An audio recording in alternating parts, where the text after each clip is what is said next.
I feel extremely fortunate to stand before you as a fellow constant learner and the director of KIPP Houston's Alumni Association. Oh, KIPP is in the house, okay. So as I was thinking about what to share with students who have an entire lifetime of making mistakes and brainstorming solutions, I couldn't help but think about the day of my high school graduation, May 18th, 2002. It's been exactly 11 years and 5 months since I graduated from Episcopal High School, and things have changed just a little bit. It was May 2002.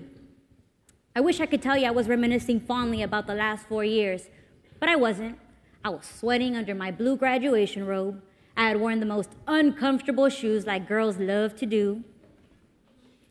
And I was feeling extremely fortunate to be a part of a very small class of 120 students, because that meant a shorter graduation program.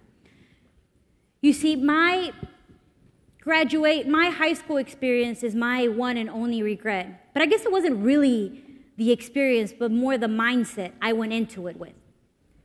Please allow me to rewind to share some context. In 1994, I was a part of an innovative 5th grade program called the Knowledge is Power program, or KIPP, now a network of charter schools across the country. They took a very creative approach to teaching. Think singing, dancing, a lot of college talk. We had been asked to attend school from 7:15 to 5, to tackle the daily 2 hours of homework every day, and KIPP doesn't believe in breaks, and so during our Thanksgiving, winter, and spring break, we were sent home with a nice, hefty homework packet that we had to tackle and bring back completely done. I had gone to school every other Saturday, and I had sat through about 20 to 1,000 speeches about the benefits of a college education and the consequences of dropping out of high school.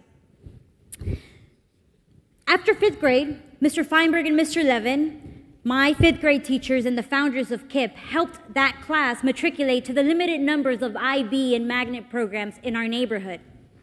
But in 6th grade, during one of their surprise visits, they loved surprising us. They realized that the bells we had heard very clearly in 5th grade, that spark in our eyes, that motivation they had seen, was beginning to fade as we were falling behind in the system that predicted test scores far too easily by demographics. By the spring semester of my 7th grade year, Mr. Feinberg, my 5th grade teacher, re-recruited us to form part of KIPP's first 8th grade class. And even though I was super excited to be a part of the KIPP team and family again, that 8th grade year proved to be one of the more challenging ones, as we had to play major academic catch-up. But there was no greater challenge than the day Mr. Feinberg pulled us 8th graders and our parents into a classroom to talk to us about high school. In 1998, KIPP didn't have high schools. And so they created a high school placement process that was meant to emulate, for us 8th graders, the college application process. So that day, Mr. Feinberg talked to us about best fit, about safety, target, and reach schools. And when we reached the point to have those individual conferences, Mr. Feinberg talked to my mom about IB Vanguard, Magnet, and then he introduced the idea of private school for me. I had never heard of these schools. But by the time he finished describing them, I said, I don't like that school. I didn't even know what school he was talking about. He was just talking about them generally. And I used the cost as an excuse for not liking it. However, my mother, a housekeeper who came to this country with a 6th grade education but with an impossible-is-nothing mindset, said, oh, baby, if Mr. Feinberg says you're going, you're going. My mom at that point was already cleaning 13 houses a week to just provide the basics for my 2 older sisters and me. Think food, clothes, and shelter, basics. But she was willing to take on even more houses so I could receive a quality education at Episcopal High School. Ladies and gentlemen, I was officially cornered. I applied, was accepted on a full ride, and cried the day I submitted my enrollment form. You see, what I hadn't told Mr. Feinberg or my mom was that it wasn't the cost I cared about. I knew nothing about money then. For the last 10 years, I had gone to schools where I was a part of the majority. where everybody looked like me, where people could understand my family's Mexicanisms, where people wouldn't understand why my dad wasn't around, where I couldn't tell I had an accent, and where I could feel comfortable to be as poor as I was. And if you like the, yearbook cliche notes, after reading my friend's cliche yearbook note, "Don't change for no one, girl." I'm not sure if that's how she wrote it, but that's just how I picture her saying it. "Don't change for no one, girl." I decided I wasn't going to let the school change me. Rule number 1 for Vanessa: don't make any friends, except for the janitors and the cafeteria ladies who look like you and speak your language, literally and figuratively, and smile, but not too wide. Rule number 2, don't join anything hosted by the school. Anything. Okay, maybe just soccer, but then after that, nothing else. Rule number 3, pester mom every single day to withdraw you from that school and send you to your neighborhood school, even if it has been academically unacceptable for the last 10 years. Rule number 4, ignore the fact that you don't really know who you are, so you don't really understand what "don't change for no one, girl" means, but keep pretending, girl. And rule number 5, repeat rules 1 through 4 every day. 3 years went by. I stuck to my 5 rules, and it worked. My mom didn't withdraw me, but I didn't change, nor did I grow, figuratively and, well, physically. Never felt so tall in my life. I'm loving this. And then it hit me. I wasn't protecting myself from my Episcopal high school peers. I was protecting myself from myself. I was embarrassed. I didn't want to allow myself to believe that I was embarrassed to be different. That for the last 3 years, my only wish had been to blend in.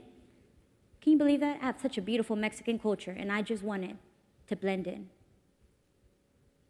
My senior year, I decided that the only way to get those 3 years of disengagement back was to vow from that moment on to change, grow, challenge myself, and ensure that my newly digested lessons learned would be heard by future generations of students. And so again, it was May 2002. I wish I could tell you I was reminiscing fondly about the last 4 years, but I wasn't. I was thinking about the many times I could have raised my hand to challenge my classmates' thinking, signed up for a club or organization to learn from Episcopal's diverse student body, been a voice for my community, advocated for myself, asked questions, known the difference between code switching and selling out. And I wish I had realized then just how much KIPP had prepared me to make an impact in the lives of my Episcopal peers. But I was also fidgeting excitedly because I was dying to break free of that negative perception I had allowed to define me and leverage my newly acquired sense of self-love and self-understanding. When I started writing this reflection, I thought for sure this was something you could learn from. But this is TEDxKids. And I know you're going to help me. I know this is going to be the group that's going to help me finish what my 5th grade teachers committed to, leaving our world better than how we found it. And this is how we're going to do it. TEDxKids community, I challenge you. I challenge you to take every opportunity to stand up, ask questions, be critical, and develop your own perspective. I challenge that you expect to be interested in class. Demand that the excuse, "You have to learn this for the test," isn't good enough for you, because it will never be good for your mentors and your advisors. I challenge you to allow passion to be your motivational force, and that you see receiving an education an excellent tool if used properly.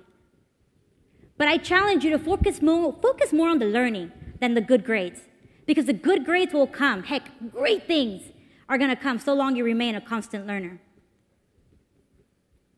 I challenge you to make it a habit to be happy every single day, to say the words "I love you," and to learn to love to say the words "I'm sorry" or "you're right," and actually mean it. That's the catch. I challenge you to do what my 5th grade teachers taught me to do, to pick up the mirror before daring to touch that magnifying glass. Translation: work on yourself until you're the best version of yourself before even daring daring to point fingers at and finding faults in others. I dare you to put pride aside, to ask for help when you know you want it and you need it. I'm talking to you. Yes, I am. I challenge you to make mistakes. That's okay. But commit to never making the same mistake twice. I challenge you to travel the world, explore new cultures, but never, ever measure success by how far you move from your communities. Instead, hold yourself accountable for the development of those communities. And I challenge you to allow yourself to be molded by your environment, and that you let that translate to big and great things. Thank you.